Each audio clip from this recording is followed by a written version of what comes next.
Hoje nós vamos falar sobre a Blau Farmacêutica, a pioneira em biotecnologia no Brasil, que também é líder da indústria farmacêutica no segmento institucional, ou seja, com vendas diretas para hospitais, clínicas e outros players. Se a gente considerasse o mercado farmacêutico em geral, ela já estaria longe de ser líder. Ela é uma empresa mais menorzinha, uma small cap, inclusive com pouco tempo de bolsa, tendo feito seu IPO em 2021. Além de ser pequena, o que facilita o crescimento, ela vem dando início a uma estratégia de globalização, atualmente já presente no Brasil, Argentina, Colômbia, Equador, Peru, Uruguai e Estados Unidos, além de participação numa empresa lá na Europa. Eles contam com 5 plantas industriais farmacêuticas com alto nível de tecnologia e capacidade de produção. E ela trabalha especialmente com medicamentos biológicos, biotecnológicos, oncológicos,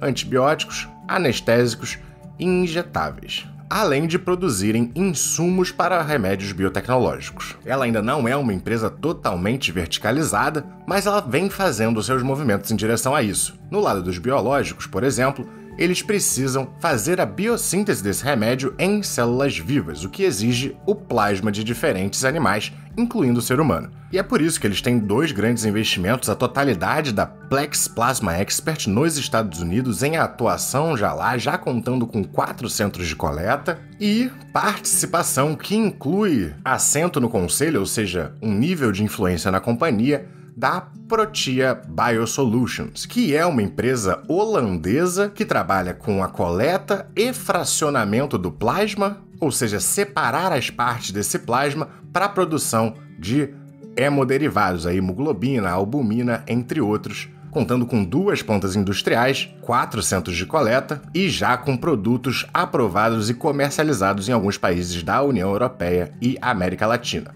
No caso da América Latina, é através da própria operação comercial da Blau.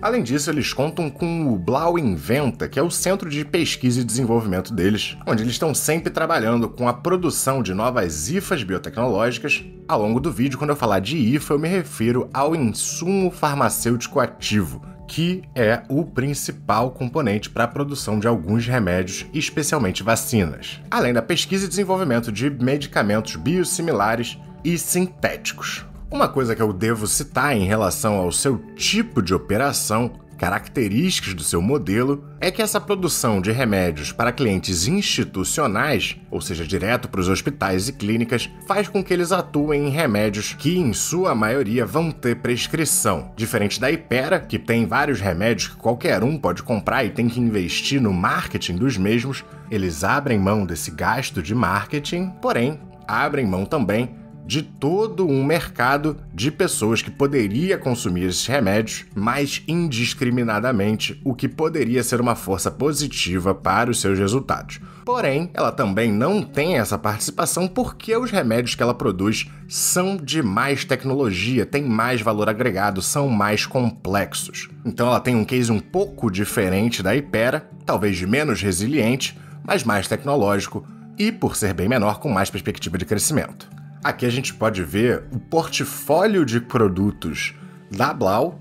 São muitos, mas não são muito conhecidos. Porque, como eu falei, são remédios que exigem receita, você não pode só sair comprando eles. Então eles não têm o reconhecimento de marca que ela poderia ter se ela atuasse no outro lado farmacêutico dos remédios direto para a pessoa física. Quando a gente olha o volume da produção deles em 2023, a gente vê um crescimento de 29%, sendo que 11% da receita já vem dos produtos lançados ainda esse ano. Além disso, esse ano também eles fizeram a aquisição da empresa Bergamo, que trouxe uma diversificação no portfólio de produtos, mas que, por si só, ainda não é lucrativo, então houveram grandes impactos no seu resultado e a gente vai ver isso mais lá pra frente. Antes disso, eu tenho que te convidar. Se você estiver gostando do vídeo, deixa aquele like, se inscreve no canal, comenta aqui embaixo tanto o que você acha da Blau, como qual empresa você gostaria de ver num próximo vídeo. Se gostar muito do canal e quiser fazer seu apoio, é lá no Apoia-se que você pode fazer sua doação. E também é por lá que você garante acesso a todas as funções aqui do nosso site de valuation com um preço reduzido. Tô trazendo a partir desse vídeo o preço para R$10 mensais. Lembrando, é claro, que os 2 primeiros métodos são totalmente gratuitos, qualquer um pode usar. Espero que gostem, link na descrição. Acompanhando alguns indicadores aqui da Blau ao longo do tempo. Sua receita líquida em 2023, lembrando que esses dados consideram apenas os 3 primeiros trimestres de 2023, não está completo. Ainda assim, parece que a gente pode vir a ver uma redução na receita líquida, mas ela pode chegar junto e até ter algum crescimento, por mais que pequeno. Porém, já no lucro bruto, EBITDA e lucro líquido, a gente muito provavelmente vai ter valores inferiores ao ano anterior. De acordo com o Investor Day deles, a Bergamo, por exemplo, ainda não está com uma operação lucrativa e a integração dessas novas operações, algumas ainda em processo de ramp-up, afetaram largamente os resultados da companhia, não só nos valores em si, como quando a gente olha o ROIC da empresa, que caiu aqui para os 11%. Mas a gente espera uma recuperação e conforme esse ramp-up acontecer, conforme eles capturarem sinergias com as empresas, conforme eles conseguirem começar a elevar as margens dessas empresas, acredito que a gente possa voltar aos poucos a caminhar para mais perto dos 18%, 19% de ROIC, que seria mais em linha com o que eles mostraram no passado. Outras vantagens competitivas que ela carrega: dos 15 maiores mercados de atuação da companhia, ela tem liderança em market share em 8 produtos. E não só olhando produto por produto, mas olhando o market share excluindo o varejo, direto para as instituições, ela tem um market share muito relevante de 27% no Brasil. Além disso, ela continua mostrando evolução na sua capilaridade, na sua presença em diferentes instituições de saúde, chegando esse ano em mais que 5.930 hospitais, 450 centros de hemodiálise e 420 centros de quimioterapia e mais de 2.700 órgãos públicos. E apesar da redução dos resultados desse período de investimento de integração com novas empresas que eles adquiriram, a gente mesmo assim vê o controlador da companhia mantendo 82,5% da mesma. Costuma ser um ponto positivo quando a gente ainda tem os controladores com alta exposição e confiança na empresa. Mas obviamente isso não é garantia de nada. Inclusive, quando a gente olha aqui a produção de diversas das plantas que eles possuem, a gente vê um claro crescimento e ganho de eficiência que não se converteu em um maior resultado devido a um alto crescimento do custo dos produtos vendidos, mas não deixa de ser interessante a gente ver a capacidade de produção deles crescendo. Além disso, eles têm em pipeline o desenvolvimento de vários remédios que estão em processo de revisamento pela Anvisa e possível aprovação, que podem ser mais vertentes de crescimento para ela. Além disso, com a presença que ela está começando a botar o pezinho em outros países aqui na América Latina, buscando suas vendas também, mesmo sem o lançamento e permissão de vários dos remédios que eles buscam, eles continuam tendo vertentes de crescimento e capacidade de encontrar mais e mais demanda para seus produtos, especialmente por serem pequenos e já estarem visando uma internacionalização. Além disso, a gente está falando também de uma empresa com uma dívida líquida de 92 milhões, frente a um EBITDA mesmo reduzido de 436. Então, uma alavancagem de 0,2 vezes apenas, bem tranquila. E quando a gente olha o seu balanço patrimonial, 1,6 bi de ativo circulante, para apenas 472 milhões de passivo circulante, que mesmo se a gente somasse com o total do passivo não circulante, ainda seria inferior ao que eles têm de ativos resgatáveis nos próximos 12 meses, o que mostra um balanço muito sólido da empresa. Além disso, vemos também crescimento no patrimônio líquido, mesmo num período de grande queda dos lucros. Já em termos de fluxo de caixa, tiveram uma geração operacional de 222.586, mas investiram quase 400 milhões, gerando um fluxo de caixa livre negativo até então. Isso, é claro, no ano atual.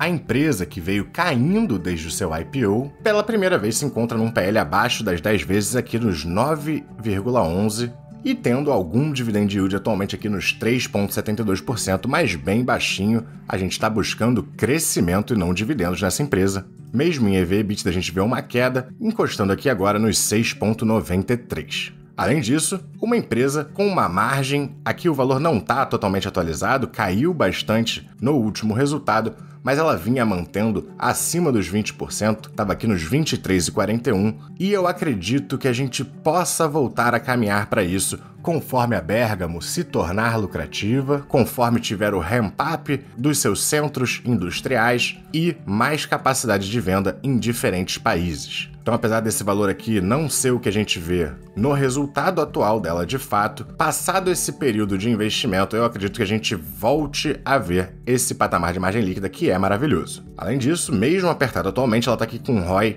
de 16% e um ROIC que a gente já viu de 11,8%, que é uma queda em relação aos anos anteriores, mas ainda é ok, satisfatório, não é incrível, mas é ok. Considerando os efeitos dessas aquisições que ainda não são lucrativas e projetando uma recuperação, pode até ficar interessante. E, quando a gente olha aqui desde 2018, ela sempre lucrativa e veio crescendo até 2022, aqui ainda não está considerando o último trimestre, porque a gente ainda não tem esses dados, mas eu não espero que a gente supere o ano de 2022, mas muito provavelmente vamos manter a lucratividade. Um sinal amarelo dessa empresa é que ela fez o IPO aqui em abril de 2021 nos R$40 e desde então só caiu. Mas é relativamente normal que no IPO as empresas venham sobrevalorizadas, por isso que eu particularmente não gosto de entrar muito em IPO, deixo se passarem pelo menos uns 2 anos para a gente ver como é que funcionam as coisas na empresa, mas considerando que ela vem só caindo mesmo nesse finalzinho de ano, onde o Ibovespa ensaiou uma linda recuperação, eu acho sim que ela está começando a ficar atrativa. Mas para saber de verdade, é no Valuation. Então vamos aqui para o nosso site de Valuation, pesquisamos o ticker da empresa, ele já puxa o valor atual, o PL atual e vou estimar um crescimento, talvez até pequeno, considerando o que ela pode vir a trazer no futuro. Vou estimar 10% de crescimento, bem conservador, e esse método já nos traria para um preço justo, desconsiderando os dividendos de 17,80 ou de 24,44, considerando os mesmos, que dá uma média de 21,13. Mas, como vocês sabem, não basta um método de valuation. Vamos aqui para o método de Graham, com os mesmos 10% de crescimento e 10% de taxa de desconto, e a gente chega mais uma vez a um preço justo aqui de 22,12, trazendo a média de todos os preços calculados até agora para 21,46. Vou pular o desconto de fluxo de caixa, porque ela ainda não está num período de estabilidade do mesmo. Então vou direto aqui para o método de Gordon, mas a gente tem que saber que esse método considera praticamente exclusivamente o retorno pelos dividendos. E para os dividendos eu vou estimar um crescimento de 4%, o que traria seu preço justo para 14,73, ou seja, menos do que o seu preço atual, mas isso é considerando quase que exclusivamente os dividendos. E vindo aqui para o desconto de fluxo de dividendos, que também tem uma premissa muito parecida, colocar 3,5% de crescimento perpétuo para esses dividendos e 8% de desconto, e aqui a gente chegaria a um preço justo de 15,71, o que nos indica que basta a empresa cair só um pouquinho mais para a gente já estar comprando, pagando apenas pelos dividendos que ela vai nos trazer, sem considerar o ganho de capital que acompanha o crescimento desses dividendos. Então, numa busca de equalização, a gente faz a média dos preços calculados até então, que traz aqui para 18,96, o que ainda nos indica alguma margem de segurança em uma empresa com um bom potencial de crescimento. Mas é claro que mesmo que ela fosse toda maravilhosa só pelo fato dela ser uma empresa jovem no mercado, fez o seu IPO em 2021, a gente tem que ter um pé atrás, a gente não pode colocar ela como uma das maiores posições do nosso portfólio, pelo menos na minha opinião, mas parecemos ter sim uma margem de segurança para entrar no ativo agora e me parece bem atrativo, principalmente no contexto que eu citei do Ibovespa já estar se recuperando e termos aqui uma empresa que ainda nem começou esse movimento. Então aqui para o comentário macro, onde o Ibovespa essa semana caiu 0,49%, bem pouquinho, ainda mais se a gente considerar as 2 semanas anteriores de altas fortes. A grande questão é que a gente continua bem perto das máximas históricas, está parecendo que talvez até esse ano a gente consiga rompê-las, mas isso também traz um cenário onde várias das empresas não estão tão baratas. Por isso que eu estou trazendo a Blau, uma empresa não tão conhecida, não tão famosa, porque está mais difícil encontrar oportunidades. Mas vou citar aqui Camil, a R$8 ainda num preço decente, já está mais ou menos há um tempo aqui nessa tendência de alta, e a BB Seguridade, que deu uma boa recuperada, mas ainda assim se encontra um pouco longe das suas máximas históricas, ao passo que o Ibovespa já está quase tocando nelas. O dólar subiu 0,41% aqui nos 4,93, enquanto o S&P 500 deu uma pequena alta de 0,01%, quase nada, quase irrelevante, mas ainda assim em patamares bem altos, bons investimentos. E até a próxima!